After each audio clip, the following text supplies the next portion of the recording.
Bonjour et bienvenue à une autre émission d'Érable en bref. Dans la région Arthabasca-Érable, Equijustice se distingue depuis plusieurs années pour son engagement profond envers la justice réparatrice. Cet organisme communautaire se consacre à promouvoir la justice participative, à prévenir la juridiction excessive et à favoriser le dialogue entre les personnes impliquées dans des conflits ou des délits. Equijustice Arthabasca-Érable repose sur une équipe multidisciplinaire composée des intervenants sociaux, des médiateurs et des bénévoles formés, toutes animées par le désir de replacer l'humain au centre des préoccupations judiciaires. Les décisions sont prises de façon participative, impliquant autant les employés que les partenaires du milieu. Madame Josiane Pouliot, intervenante et médiatrice de Equijustice, explique qu'il s'agit d'un service gratuit, confidentiel et accessible à tout le monde, qui s'avère utile dans de différentes situations, dont l'harcèlement, la maltraitance, l'intimidation ou des conflits de tout genre. Bienvenue. Madame Josiane, bonjour et bienvenue à cette émission de l'Érable en bref. Merci. Bon, on va commencer pour parler de l'organisme Equijustice. Pouvez-vous nous faire, s'il vous plaît, comme une présentation, en bref, présentation de cet organisme? Bien sûr. Écoutez, Equijustice Arthabasca-Érable est présent ici dans la région depuis 40 ans. On fait partie du réseau Equijustice, Justice réparatrice et médiation citoyenne. Il y a 23 organismes à travers le Québec, Equijustice. Dans le fond, notre principale mission, c'est de développer et promouvoir une justice équitable et accessible en offrant une expertise en matière de justice réparatrice et de médiation sociale. Mm-hmm. Et depuis combien de temps? Bon, vous avez dit déjà 40 ans. Oui, ça fait 40 ans. Oui, ici dans la région, ça fait 40 ans aussi? Oui, 40 ans aussi dans la région. Et il y a certains services là, qui se sont développés avec les années, là, dont le service de médiation citoyenne qui fête ses 20 ans cette année. Parfait. Bon, mais quels sont les principaux services que vous offrez à la population? Dans le cadre un peu de la justice réparatrice, on pourrait dire on a différents volets. Un des volets là, qui était là au tout départ là, à la naissance de l'organisme, c'est le volet sur la loi sur le système de justice pénale pour les adolescents. En fait, ça, c'est un programme là, qui touche... c'est un programme qui touche les adolescents là, qui commettent des délits entre 12 et 17 ans. Donc, ces adolescents-là qui viennent chez nous, ils sont référés soit par le tribunal, soit par l'intervenant responsable de la loi du système de justice pénale pour les adolescents au centre jeunesse, et aussi par les policiers. Donc, ces adolescents-là, nous, on a une référence, donc ils ont commis une infraction. Donc, ils se reconnaissent responsables à ce moment-là, et nous, on est là pour les accompagner dans l'application de la mesure là, que le tribunal, les centres jeunesse ou les policiers là, qui vont avoir décidé. Donc, on est vraiment au niveau de la réparation. Que ce soit pour faire une rencontre avec la victime, si la victime le souhaite, des travaux communautaires, des dédommagements financiers, dans le fond, faire un don, un dédommagement à un organisme là, sans but lucratif, ou encore avec des ateliers de sensibilisation là, un peu en lien avec les délits qui ont été commis. Donc, on est vraiment là, nous, à la fin de tout le processus judiciaire, donc pour aider le jeune à réparer les torts qu'il a causés et pour pouvoir tourner la page et recommencer là, sur d'autres bases. On a aussi un volet qui est de la déjudiciarisation, mais à ce moment-là, au niveau adulte, ça s'appelle le programme de mesures de rechange général. Donc, nous, on utilise souvent l'abréviation PMRG. Dans le fond, ça, c'est un programme avec la Cour du Québec puis certaines cours municipales qui prévoient pour certaines infractions la possibilité de recourir à des mesures de rechange plutôt qu'à des procédures judiciaires traditionnelles. Donc, à ce moment-là, c'est que la personne qui a commis un délit va passer par diverses procédures, mais quand il arrive chez Equijustice, nous, on regarde un peu dans quel contexte ça s'est produit.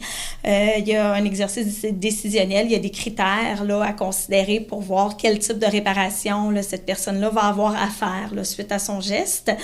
Et puis, si s'il répond aux attentes du programme, à ce moment-là, il va avoir un rejet des accusations. Donc, l'adulte va pouvoir poursuivre son chemin aussi en ayant réparé lui aussi les torts causés. Donc, dans les mesures de réparation possibles, encore là, il peut y avoir un dialogue avec la victime, des travaux communautaires, on appelle ça, nous, un dédommagement à la collectivité qui par soit des travaux, soit par dédommagement financier. Et aussi, les adultes peuvent avoir des activités de sensibilisation en lien avec un objectif qu'ils aimeraient travailler là, par rapport au délit qui a été commis. Et c'est pas fini, c'est ça, hein? C'est difficile d'expliquer ce qu'est Equijustice rapidement. Il y a beaucoup de volets.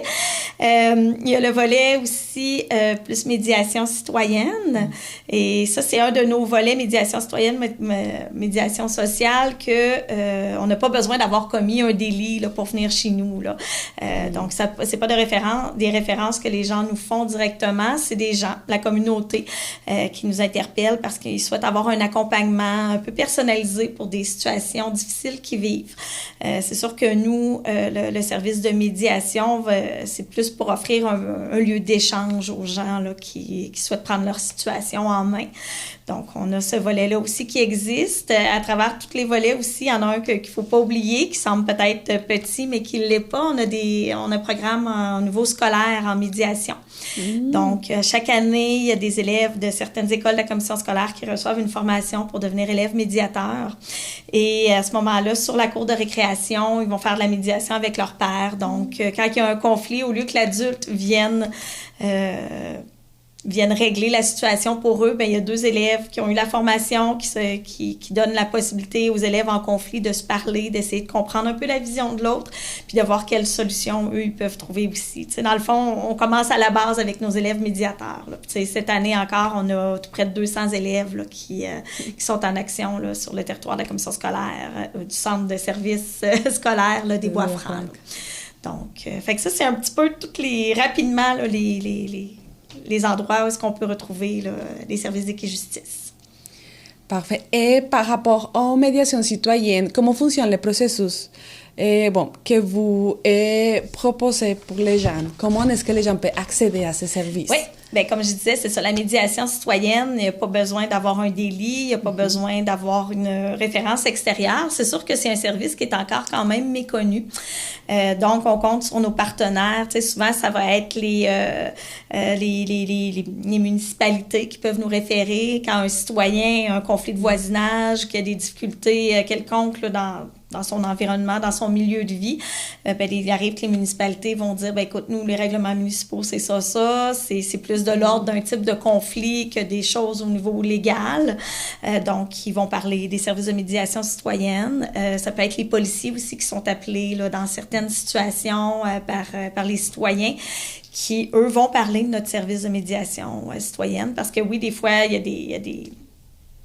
a des règles qui ne sont pas suivies ou quoi que ce soit, mais il reste que c'est bien beau les policiers ou la municipalité qui va venir trancher, mais il reste que ces 2 personnes-là vont rester voisines. Hein? Donc, le lien est quand même présent. Fait que c'est pour aussi accompagner les gens à voir qu'est-ce qu'ils veulent faire de leur situation pour la suite après. Là.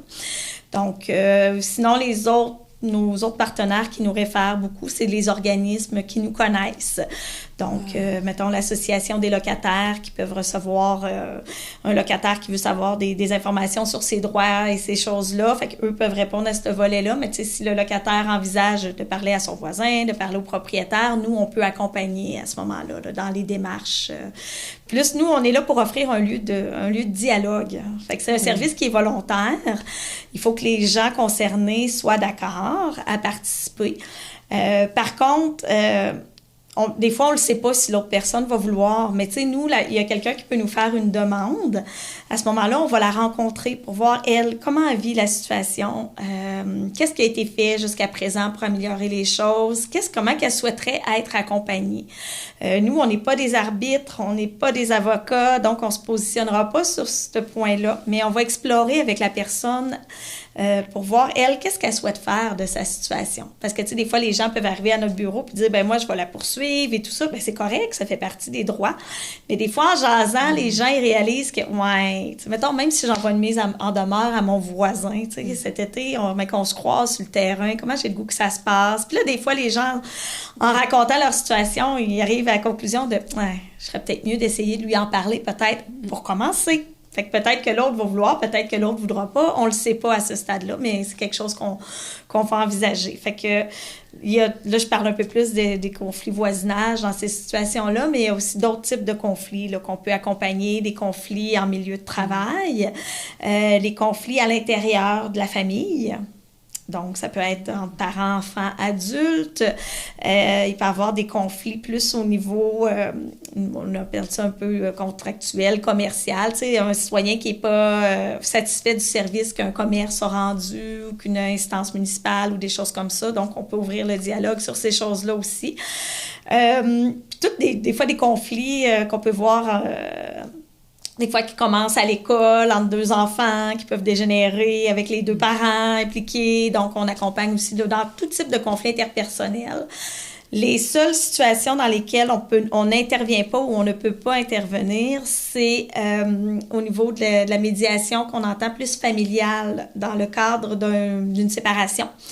Quand c'est la négociation des pensions alimentaires, la garde des enfants, nous, on ne peut pas intervenir dans cette situation-là.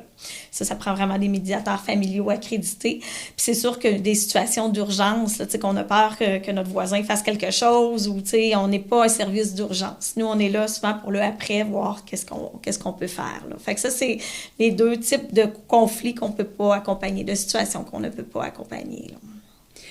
Aussi, par rapport au sujet du conflit, est-ce que c'est aussi, vous traitez aussi des sujets de violence, quand il y a comme la violence intrafamilière, tout ça, est-ce que vous pouvez aussi peut-être réagir à ce genre de conflits qui sont un peu plus difficiles ou délicats dans la... Oui, bien, il y a le volet qu'on appelle, nous, au réseau, qui est le volet de la médiation spécialisée.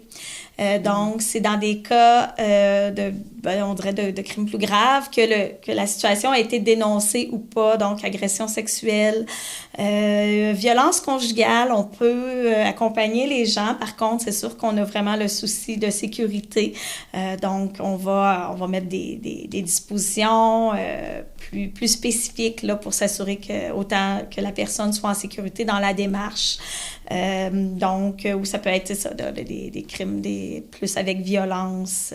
À ce moment-là, c'est des médiateurs qui ont une formation en médiation spécialisée. Donc, c'est pas tous les médiateurs qui vont intervenir dans ces situations-là. Là. Donc, c'est un peu la différence. Et est-ce que vous travaillez aussi avec des partenaires pour justement référer les gens à des autres organismes, à des autres institutions pour pouvoir résoudre les conflits? Tout à fait. Tu sais, quand c'est des situations en crime plus graves, bien oui, c'est sûr qu'on va travailler avec les ressources des gens autour pour mettre un filet de sécurité avec la personne. Puis, il reste que si on sent qu'il y a un danger pour la sécurité émotive ou la personne ou physique même, on n'ira pas faire les rencontres de médiation. On ne fera pas les rencontres d'échange. Tu sais, le médiateur, il a la responsabilité de mettre un cadre à ces échanges-là et de s'assurer que les attentes des gens vont concorder pour que si on va vers un échange, la situation n'empirera pas. C'est pour qu'elle soit reste au moins comme ça ou qu'elle s'améliore. Puis c'est la même chose dans les situations de conflit de voisinage. Si on sait que les gens veulent juste se crier après, ben on n'ira pas faire une rencontre d'échange. Il y a de la préparation qui est faite parce que quand quelqu'un nous fait une demande d'accompagnement, on va prendre le temps de faire des rencontres individuellement. On va rencontrer la personne qui a fait la demande. Après ça, on regarde de quelle façon on va inviter l'autre personne à participer au processus. Et si la personne accepte de participer au processus, l'autre personne, elle aussi, va avoir des rencontres en individuel. Là. C'est vraiment un processus. Le médiateur est vraiment, nous, on s'amuse à dire pluripartial, parce que des fois, on dit impartial, mais donc, quand on est avec une personne, on est tout avec elle, on regarde comment elle vit la situation, mais on va s'intéresser aussi à l'autre personne. Comment elle vit la situation, parce qu'on sait que souvent, en situation conflictuelle, il y a deux côtés, il y a une médaille. Et les gens ont leur perception, puis les perceptions des deux personnes peuvent être légitimes, même s'ils ne voient pas le conflit de la même façon. Donc, le travail des médiateurs, c'est de préparer ces deux personnes-là à un échange entre elles. Qu'est-ce qu'elles ont le goût de se dire? Comment elles vont se dire les choses? Est-ce que l'autre personne, comment qu'elle pense qu'elle va réagir, l'autre personne, si elle lui nomme ça comme ça? Donc, il y a vraiment, avant la rencontre, il peut y avoir plusieurs rencontres de préparation en individuel là, pour s'assurer que quand c'est le moment du dialogue, bien que les choses vont avancer. Là. Et peut-être à travers un exemple, on peut expliquer quel est le rôle qui joue justement les citoyens, qu'est-ce qu'ils doivent faire. Bon, il y a une médiation, c'est comme les devoirs ou les choses à faire qui sont importantes justement pour que les conflits peuvent être résolus? Oui, bien c'est sûr que nous, le type d'accompagnement, on travaille avec, nous on appelle ça l'approche relationnelle. Fait que tu sais, c'est les gens qui sont le mieux placés pour savoir ce qui va être bien pour eux. Fait que le travail de préparation est très important, là, mais on amène les gens à réfléchir sur leur situation et de voir comment elles veulent que ça se passe. Parce que, tu sais, c'est sûr que même si on explique à la personne, il faudrait que tu sois tolérant avec ton voisin, mais si la personne n'est pas là, même si on lui dit ça, le comportement ne changera pas. Fait que nous, on n'est pas pour aller modifier les comportements, mais pour que les gens c'est comme un petit peu compliqué, là, mais que les gens prennent conscience de leur comportement et dire, moi, c'est quoi je souhaite. Donc, ben moi, j'aimerais ça que ça se passe bien cet été avec mon voisin. OK, de quelle façon que ça pourrait bien se passer avec ton voisin? Puis c'est là on va amener la personne à réfléchir, elle. Parce que pour moi, ma définition de bon voisinage ne sera pas la même définition de bon voisinage que l'autre personne non plus, là.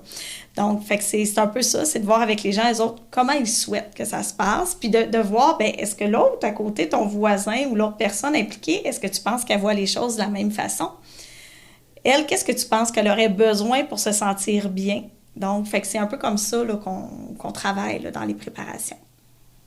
Parfait. On va parler plus des impacts et retombées. Bon, quelles retombées observez-vous dans la communauté après de faire tout ce travail de médiation, de résolution des conflits et comment ça aide justement à la bonne convivence, on peut dire, de tous? Je vais être un petit peu plate, hein? Non, mais tu sais, au niveau des retombées, des fois, on le sait pas toujours. Dans le sens que, on sait, tu sais, le but d'un échange, d'un dialogue, c'est pas nécessairement de signer une entente, mais c'est que chacun puisse s'exprimer, que chacun puisse voir, lui, pour lui, c'est quoi la meilleure option possible. Tu sais, je dirais, regarde, l'année passée, on a reçu environ 150 demandes au bureau.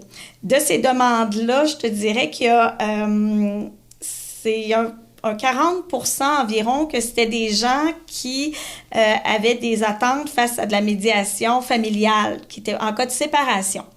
OK? Parce que ce qu'on connaît plus dans notre société, quand on parle de médiation, habituellement, les gens font « Ah oui, tu sais, ça, c'est quand tu te sépares. » là, tu sais. Donc, nous, des fois, fait qu'il y a 40% à peu près de nos appels qui étaient pour avoir de l'information à ce niveau-là. On a référé les gens là, au bon service là, qui peut les accompagner là, pour avoir cette information-là. Dans les autres demandes qu'on a eues, il y a environ 30% des situations que ça a été une intervention téléphonique. Qu'on a regardé pas rapidement, on peut prendre le temps au téléphone, mais que la personne avait besoin d'informations sur c'est quoi notre service. Est-ce que c'est une option qu'elle souhaite utiliser? Puis quand la personne, ça convient pas ou que c'était pas ses attentes, des fois, il y en a qui veulent, moi, je veux un conseil juridique. Bon, bien, à ce moment-là, c'est pas nous qui donnons les conseils juridiques. Il faut aller vers d'autres ressources. Mais on a le principe toujours à la bonne porte. Fait que, tu sais, que le citoyen nous contacte, que c'est pas la médiation, le service de médiation citoyenne qui lui convient, bien, on va s'assurer de regarder avec lui à quel endroit on peut le référer pour que ses besoins soient répondus. Donc, on ne laisse jamais un citoyen sans réponse là, à quel organisme pourrait l'aider. Et environ 25% des appels qu'on a reçus, qu'on est allé plus en accompagnement, qu'il y a eu une rencontre avec le citoyen. Donc, à ce moment-là, on accueille le citoyen qui fait la demande et on regarde avec lui c'est quoi, c'est ça, comme j'expliquais un petit peu tantôt, c'est quoi les options qui sont possibles pour lui, qu'est-ce qu'il a essayé, qu'est-ce qu'il souhaite, c'est quoi les plus, c'est quoi les moins de chaque possibilité. On présente bien sûr que la médiation citoyenne peut être une option. Ça convient des fois, ça convient aux gens, des fois, ça ne convient pas aux gens. Il faut respecter ça aussi, là. Dans le fond, c'est une possibilité. Et là, si le citoyen fait le choix de dire, moi, j'ai le goût de l'essayer, hein? C'est un service qui est gratuit, qui est confidentiel, qui est volontaire. Fait que des fois, les gens vont... Mais mon voisin ne voudra pas. C'est sûr que l'autre personne ne voudra pas. Écoute, ça coûte quoi de l'essayer? Fait que, tu sais, des fois, on est surpris parce que l'autre personne est bien contente d'avoir l'invitation à participer. Donc, fait que c'est ça. Fait que dans 25% des situations, il y a au moins une rencontre de fait avec la personne là, qui a fait la demande. Donc, puis c'est une équipe de 2 médiateurs qui vont rencontrer ce citoyen-là. Nous, on a une équipe de 12 médiateurs bénévoles qui ont reçu une formation qui sont là pour accompagner les gens. Les intervenants aussi au bureau, on peut en faire, là, mais le service est possible là, de demeurer gratuit et disponible comme ça, là, sans liste d'attente, là, parce qu'on a une belle équipe là, de médiateurs bénévoles qui sont là pour nous soutenir là-dedans. Donc, c'est un peu ça notre répartition de demandes. Puis, tu sais, on aime bien ça, savoir c'est quoi les dénouements, ça a-tu donné quelque chose, ça a-tu... Qu'est-ce qui arrive à ça? Dans les situations qu'il y a eu au moins une rencontre avec les médiateurs, il y a tout près de 30% des situations qui sont allées en échange, que l'autre personne a accepté de participer à la démarche et puis qu'il y a eu un échange. Puis quand on dit un échange, oui, ça peut être une rencontre face à face, ça peut être une transmission par une lettre des attentes ou que les médiateurs vont servir d'intermédiaire là, entre les gens. Il y a une vingtaine de pourcentages de situations que on a écouté la personne, on a été là avec elle pour voir comment elle vivait les choses, qu'est-ce qu'elle avait le goût d'en faire. Fait que non, on n'aura pas fait une invitation à l'autre personne, mais on va avoir pris le temps de faire un petit bilan avec la personne, de la laisser se déposer, de la laisser voir c'est quoi je vis. Puis tu sais, des fois, on raconte notre situation, puis on prend un pas de recul. C'est aussi bête que des gens, ils vont nous raconter ça, puis quand on pose la question, bien, est-ce que votre voisin ou est-ce que l'autre personne est au courant? Puis là, ils font, non. Non. Oui, ça arrive. OK. Puis là, on explore avec eux, ben qu'est-ce que vous avez le goût de faire avec ce constat-là? Fait que des fois, il y a des gens qui ont dit, ben je vais aller lui en parler. Puis là, on prépare, qu'est-ce que tu as le goût de lui dire? Comment tu vas l'approcher? Fait qu'on peut préparer ça, puis la personne peut nous dire, mais non, moi, je suis vraiment capable d'y aller par moi-même, là. Fait que tant mieux. Tu sais, le but, nous, c'est pas d'être absolument présent dans les situations, mais c'est d'accompagner les gens. Fait que des fois, c'est un peu ça qui arrive. Des fois, la personne raconte un peu comment elle vit les choses, puis elle arrive au constat de dire « Ah, j'ai pas le goût de mettre l'énergie là-dedans. Hein? Tu sais, je vous raconte ça, puis je me dis que je pourrais peut-être ignorer tel point, ou je pourrais peut-être juste lâcher prise, ou faire autre chose. » Fait que des fois, c'est le constat aussi que les gens peuvent faire. Et puis des fois, ben oui, on va porter l'invitation à l'autre, on va vérifier avec l'autre personne impliquée si elle souhaite. Puis contrairement à ce que les gens pensent, tu sais, souvent les gens vont dire non, l'autre ne voudra pas, mais tu sais, il y a eu quand même 30% qui sont allés en échange, hein, fait qu'il y a au moins 30% des gens qui ont dit oui, on voudrait. Fait que puis des fois, on n'est pas capable aussi de rejoindre l'autre personne. On n'a pas l'adresse. L'adresse, habituellement, on l'a, mais on envoie une lettre, on n'a pas de réponse, pas de numéro de téléphone. Fait que je dirais à peu près un 15% des situations que soit que la personne invitée, elle refuse ou qu'on n'est pas capable de la joindre. Donc, c'est quand même pas si élevé. Et puis, il y a quand même aussi des situations que les gens font le choix d'aller vers des processus plus judiciaires, là, d'utiliser d'autres avenues que de tenter à l'amiable. Là. Donc, fait que c'est de se souvenir que la médiation, c'est une option pour régler des situations difficiles parmi d'autres. Puis, il faut voir si ça convient aux gens ou pas. Et en parlant justement des chiffres, plus ou moins, combien de demandes vous recevez, je ne sais pas, par mois, par semaine? C'est ça, l'année dernière, c'est 150 demandes. 150? 150. Mais c'est comme je disais, sur 150 demandes, il y en a 40% que c'était pas pour le bon service, que c'était vraiment pour la médiation familiale. Il y a eu un 30% que ça a été des interventions téléphoniques. Qu'on expliquait le service, que les gens, je vais y penser, je vous rappelle, ou qu'on a référé les gens à un autre organisme qui pouvait mieux répondre à leurs besoins. Puis il y a un 25% des situations que là, on a accompagné, qu'on a rencontré les gens. Fait que si on compte ça, 25% de 150, c'est peut-être une quarantaine. Là. Je suis intervenante, je ne peux pas dans la... Mais tu sais, que ces gens-là ont été rencontrés parce qu'en fait, l'an passé, on a fait... j'ai quand même sorti quelques petits chiffres. Il y a eu quand même 88 rencontres avec les citoyens de fait par nos bénévoles.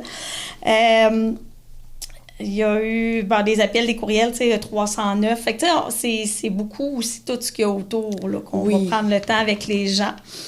Puis, c'est ça. Il y a quand même 205 personnes qui ont envisagé la médiation comme une possibilité là, de régler leur situation. Là. Dans la région, alors, toutes les villes d'Arthabasca-l'Érable. Oui, c'est Arthabasca-l'Érable, oui. Bon, on va parler des défis. Quels sont les plus grands défis par rapport à la médiation, mais aussi à réussir de s'occuper de tous les conflits qu'il y a ou que vous connaissez? Par rapport aux défis que nous rencontrons plus en médiation citoyenne, c'est ça, comme je disais, on a la chance d'avoir des médiateurs bénévoles qui sont impliqués. Donc, ça, pour nous, oui, c'est un défi. Présentement, notre équipe va quand même bien. On a quand même 12 médiateurs, mais on est toujours à la recherche aussi de gens qui souhaiteraient s'impliquer en médiation citoyenne, qui sont prêts à recevoir la formation, puis qui, après ça, qui ont des disponibilités pour accompagner les gens, parce que nous, on veut quand même demeurer un service accessible. On veut que ça reste gratuit, la médiation citoyenne. On aimerait ça qu'il n'y ait pas de liste d'attente. T'sais, présentement, on est quand même chanceux. Notre équipe fournit les demandes et on a toujours le défi de dire, est-ce qu'on fait beaucoup de promotions? Parce que là, il risque d'avoir des demandes, mais s'il y a des demandes, on va avoir les effectifs pour y répondre. Puis c'est sûr qu'au niveau de la médiation citoyenne, nous, c'est quelque chose qui fait partie de notre mission. Donc, on n'a pas de financement rattaché proprement dit à la médiation citoyenne. Et un des défis qu'on a quand même, mais que pour l'instant, on est capable de bien répondre, c'est la grandeur du territoire. Puis pour nous, c'est important aussi de se déplacer dans les municipalités. Si quelqu'un reste à Lister, par exemple, ben tu sais, ça se peut que, oui, peut-être que pour lui, c'est pas un enjeu de venir à Victoriaville, de venir à Plessisville, mais pour certains, ça peut être un enjeu. Donc, on veut avoir aussi la possibilité de se déplacer. Fait que le partenariat avec les organismes qu'il y a dans les villes qu'on dessert, là, mais jusqu'à présent, c'est quand même, oui, c'est un défi, mais on est capable de trouver des solutions. Là. Les municipalités sont super accueillantes. Tu sais, les gens, on a un bon partenariat. Fait que, tu sais, c'est de maintenir aussi ce partenariat-là avec les gens qui nous connaissent pour qu'ils puissent nous référer. Là. Donc, puis nous référer de la bonne façon. Parce que des fois, les gens appellent, puis ont compris que nous, on va régler le problème. On va vous aider à le régler, mais on le réglera pas pour vous, là, tu sais. Donc, fait que ça aussi, des fois, dans la façon que le service est présenté. Puis, tu sais, on est quand même habitué dans notre société que les gens sont habitués de se faire prendre en charge. Hein. Il y a un spécialiste qui va venir dire c'est quoi la meilleure chose à faire. Mais, tu sais, dans l'approche, puis dans ce qu'on croit, nous, ben, c'est qu'il faut que ça parte des gens par rapport à ce qu'ils souhaitent. Là, parce que t'as bien beau... Si tu vis un conflit avec quelqu'un, là, les gens, ouais, mais t'as-tu dit ça, t'as-tu fait ci, t'as-tu fait ça? Oui, mais t'es pas dans ma situation, c'est pas toi qui le vis. Là. Donc, tu sais, le rôle du médiateur, c'est vraiment plus d'accompagner dans la réflexion que de donner des conseils ou de dire, ben là, attache ton chien ou, tu sais... C'est d'aller au-delà, des fois, de la situation qui est problématique pour mieux la comprendre, pour que les gens aient une vue d'ensemble de ce qu'ils vivent, puis qu'ils vont prendre la décision de comment ils ont le goût de le vivre, là, leur conflit. Là. Et pour terminer, quels sont les projets de Equijustice Arthabasca-l'Érable pour l'année 2025? Est-ce qu'elles enviennent de nouveaux services ou il y a quelque chose à nouveau pour les citoyens?